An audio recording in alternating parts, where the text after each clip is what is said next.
what should dying look like? I think we've seen so many people near the end of their lives where it felt like it pulled on our heartstrings or our soul strings to say that this is not right. There needs to be a better way, especially with through the Islamic perspective or through the Islamic lens.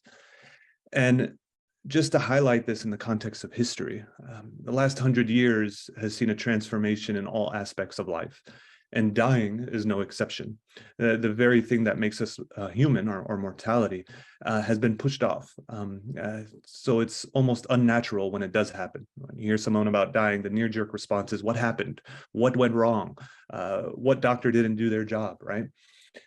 And I want to go through some of the changes that we've seen in the last century. First being with the deathbed. I know I'm preaching to the choir here, but the deathbed throughout all of human history was something that we were intimate with. Communities, families, children weren't shielded from the dying process because most people died and were dying in their own homes, right? And now it takes place in facilities like this.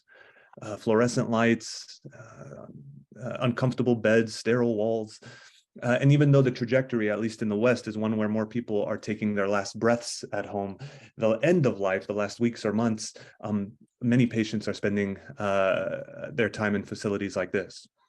And where religious guides took their place as ushers for the soul as it's departing from one life into the next, now stand clinician strangers, hiding behind masks and gowns, speaking medical jargon. And where religious and spiritual symbols stood as protection for the departing, now stand machines flashing the latest vital signs as if monitors can tell us when the soul has hit the crossroads. And this is the deathbed of 2023. Tubes, wires, strangers, alarms. And though we'll always deny it when we're confronted by illness, the miracles of medicine are always going to fall short. Rasulullah sallallahu alaihi wasallam, he said, لِكُلِّ دَاءٍ دَوَاءٌ فَتَدَاوُوا. For every illness is a treatment, so seek treatment. But we have a bad habit of leaving out the second half of a hadith or a second half of a verse, because in one narration he says, إِلَّا الْهَرَمْ, except old age, and in another he says, except death.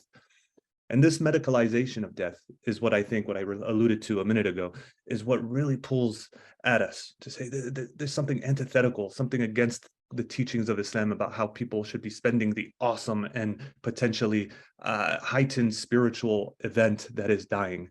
And this medicalization really clouds that. You are known for who you are. Yeah, Allah. You are known for who